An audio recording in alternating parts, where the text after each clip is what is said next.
world. These are my disclosures. The one underlined are of relevance. Before I start, I'd just like to say thank you for the organisers, particularly Professor Ronco. The Vicenza Congress has always been on my bucket list of congresses to talk to, so now I can tick that off, so I'm delighted. So thank you very much. So all of us, every day at work, are faced with patients, and we have to try and work out which one of our patients are at risk of acute kidney injury. And yet, how do you currently do that? How do you risk assess your patients, and where might you go for guidance?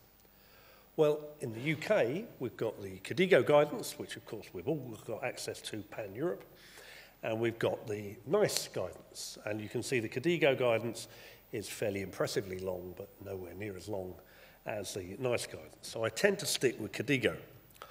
If you look at risk assessment and what it describes, it says that they recommend that patients are stratified for risk of acute kidney injury according to susceptibilities and exposures. And unlike a lot of the KDIGO guidance, you can see that's actually got 1B evidence. So it's actually got some data behind it. And what does that actually mean? Well, here are the exposures that all of us that work on intensive care in particular will be used to and seeing those associated with the development of acute kidney injury. So remember, this is global, so it includes poisonous plants and animals. I live in part of the UK that is inhabited by venomous snakes, but I've never seen acute kidney injury following an adder bite. This is the susceptibilities to acute kidney injury and ones that we'll all be familiar with. Volume depletion, old age, CKD, for example. And a bugbear of mine is that I think diabetes is a risk factor, but particularly in the presence of proteinuria. Of course, the risk is context specific. So if you have cardiothoracic surgery, as Alex has been telling us, you're at higher risk. If you let yourself near an orthopedic surgeon, you're probably putting yourself at risk. And if you have abdominal surgery, certainly emergent abdominal surgery, you're at risk.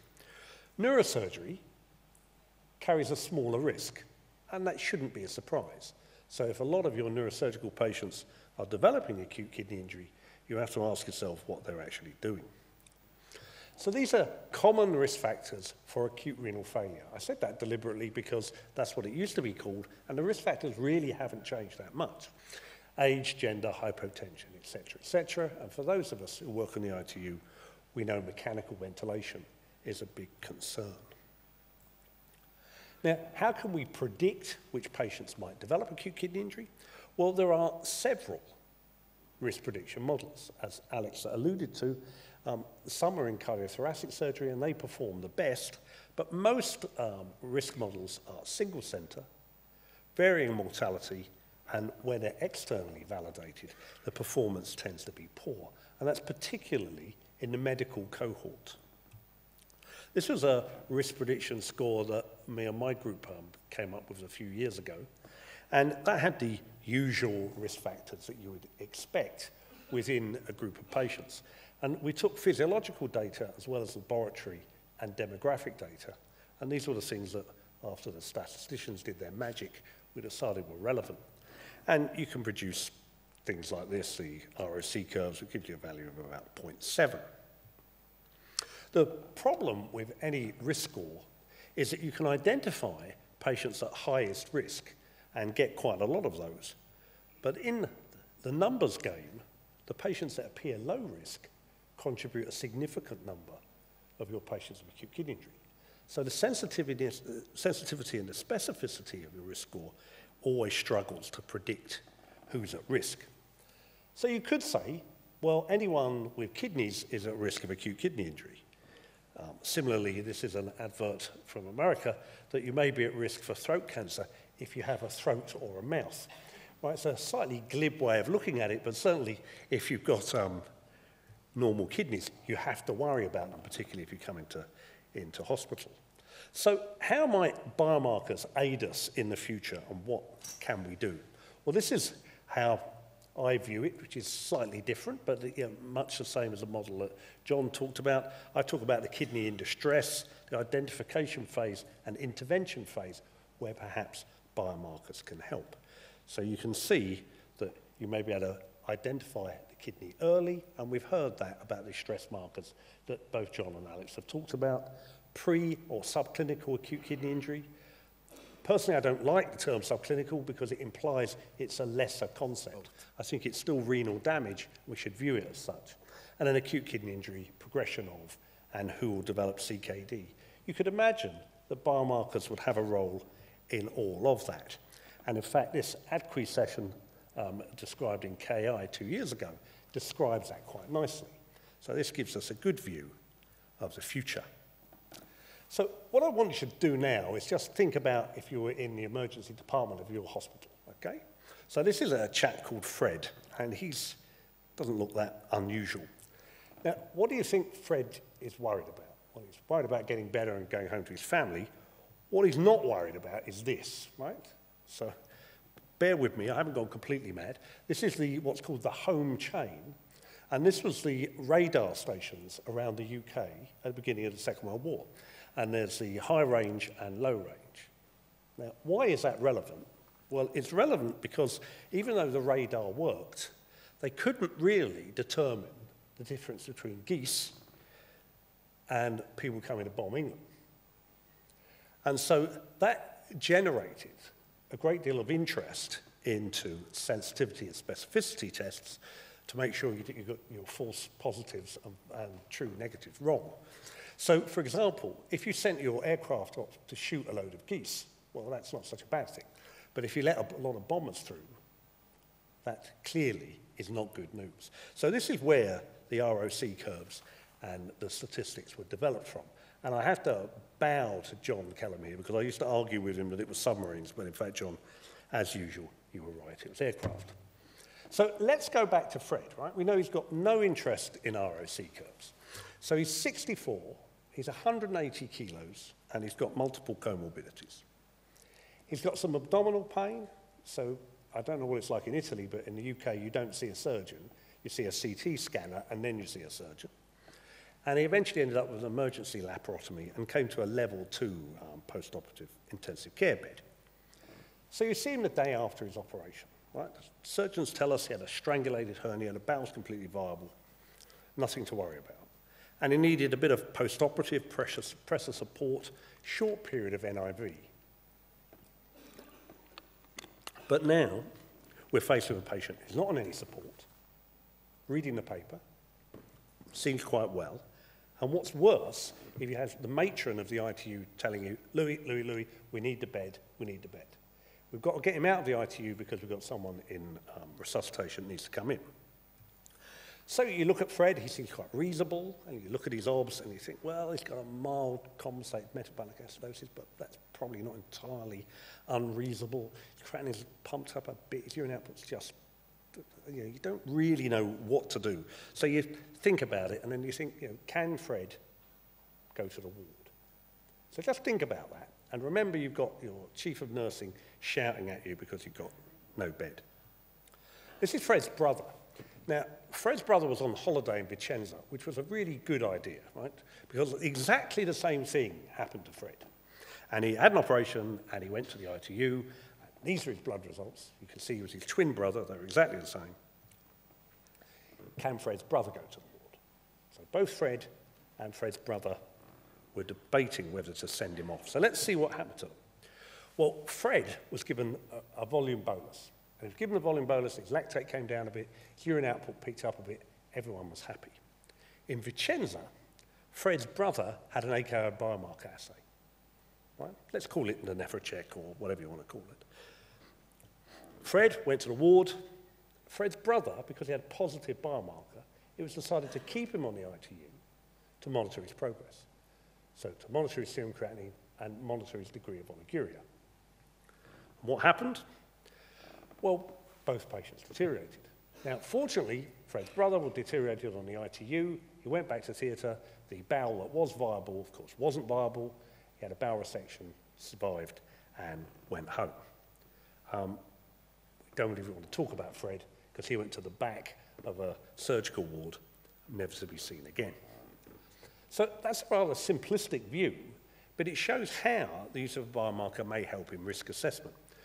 What I'm going to show you now is some completely novel data that comes from the SAPPHIRE study, courtesy of a student that John mentioned, and I'll just take you through it very quickly because the future in some ways is here right now. So this is the use of markers of cell cycle arrest in assessing the clinical significance of oliguria. For those of you who deal with post-surgical patients, it's always one of the great conundrums. Is it physiological or is it pathological? These two Janus faces of oliguria. So these were patients that are enrolled in the SAPPHIRE study and they either had no AKI or just stage 1 at the time of sample collection. These were the exclusions. And the endpoint was fairly severe, okay? It's stage 3 acute kidney injury, renal replacement or death within 7 days. So fairly hard endpoint. 723 patients were considered for analysis and about 12% hit the endpoint of the 657. And the patients were grouped by the diagnostic nephrocheck level. So either less than 0.3, which is low risk, 0.3 to 2, which in America is called high risk, but in the UK we're allowed to call it medium risk, and above 2, which is the highest risk. So low risk, medium risk, high risk. And then the oliguria and creatinine status, which is examined 6 hours after the biomarker test. Okay? So unsurprisingly, nephrocheck at higher levels was predictive of development of the endpoint. Remember, AKI stage 3, need for renal replacement therapy, or death. But this is where the results are grouped by the serum creatinine and the urine output. So if you look at the blocks on the right, this is with the high-level nephrocheck, so the highest risk. So you can see that the blue box is patients who didn't develop acute kidney injury. The yellow ones are those who had oliguria alone, but a high nephrocheck. And the next two are serum creatinine plus nephrocheck, or creatinine plus oliguria and nephrocheck. So you can see in that group that if you have a positive nephrocheck and a positive oliguria, or urine output and creatinine, you're at high risk of developing the endpoint. And in fact, if you hit the creatinine or both parameters, 1 in 2, so 50% of that patient group develops acute kidney injury. If you come to this side now and just look at the oliguria and the no AKI boxes, you can see there's no difference. So in the lower risk group, the biomarker negative, the presence of oliguria did not dictate a higher risk for development of acute kidney injury. So if you want a practical application for a biomarker, it's right there. And this is what Fred would have been exposed to if we had the biomarkers at that time. So nephrocheck negative, creatinine negative, urine output positive for AKI still puts you in a low risk group. And these are the numbers that we use to calculate that data. This is a somewhat difficult risk assessment flow diagram that I was given by Astute, but effectively it uses a nephrocheck as a gateway to determine what to do next. So you can see your nephrocheck level. If it's below 0.3, monitor the creatinine. If that's normal, the patient's at low risk. If it's above 0.3, you monitor the creatinine and the urine output, and then you can either determine the patient's risk as being low, high, or very high, depending on the combination of biomarker, urine output, and serum creatinine.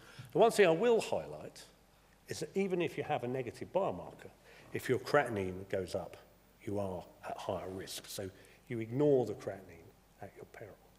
So this is real life, how we can use a biomarker at the bedside to determine treatment. How else may we use it? Well, this is another project that we're doing where we use an electronic patient observation system, which is based at the bedside. So all the observations are collected electronically, and the risk score for acute kidney injury, the one I showed you earlier, is calculated in real time at the bedside. And you can see there's a green, amber, and red box there. Red being acute kidney injury, and it will tell you the stage. Amber being at risk. So what happens when you get an acute kidney injury alert? Well, you can either look at a serum creatinine plot, or you can look at a pro forma as to what the junior doctor is expected to do. And so they tick the boxes, and the computer tells me whether they've done it or not, and whether it's in a timely fashion. Now, how can we improve that further? Because remember I told you that the risk prediction models are not the best in medical patients. Well, you can try and add a biomarker to the patient assessment. What I'm going to show you now is very, very basic, and it arrived in my inbox last night, okay? So it's just the first 20 patients we've looked at. Okay? So these are 20 patients at risk of acute kidney injury on a medical ward, not on an ITU. So we took a group that we had a predicted incidence of acute kidney injury of about 1 in 5. That's what our score tells us. And we checked the nephrocheck at presentation, and also 24 hours later. 3 of the patients in the cohort did develop true acute kidney injury. And this is the kind of numbers we've seen. They're very small. As I said, this is very, very preliminary. I haven't had time to calculate likelihood ratios, and I'm not going to until we've got the full 400. But you can see that in terms of false positives, they're very rare. And in fact, the negative predictor value in this cohort is over 0.9. So if you're faced with a patient that you're not quite sure of their AKI risk, but you know they are at risk by standard measures, the biomarker could be really useful at guiding not only your therapy, but in terms of how you escalate the patient. And when you consider, certainly in UK practice, about 20% of the patients have acute kidney injury, of which about 80% are labelled at stage 1, this could cut down on an awful lot of work. So why aren't we using biomarkers routinely? Well, we've got this kind of glass ceiling that we really have to break through as a community in terms of adoption. So this cartoon sums it up, really. I always told that a glass ceiling would stop my clients, so I carry a hammer. Our hammer is data and evidence, and with that, we should be able to change the management of our patients at the bedside. And with that, I thank you for your attention.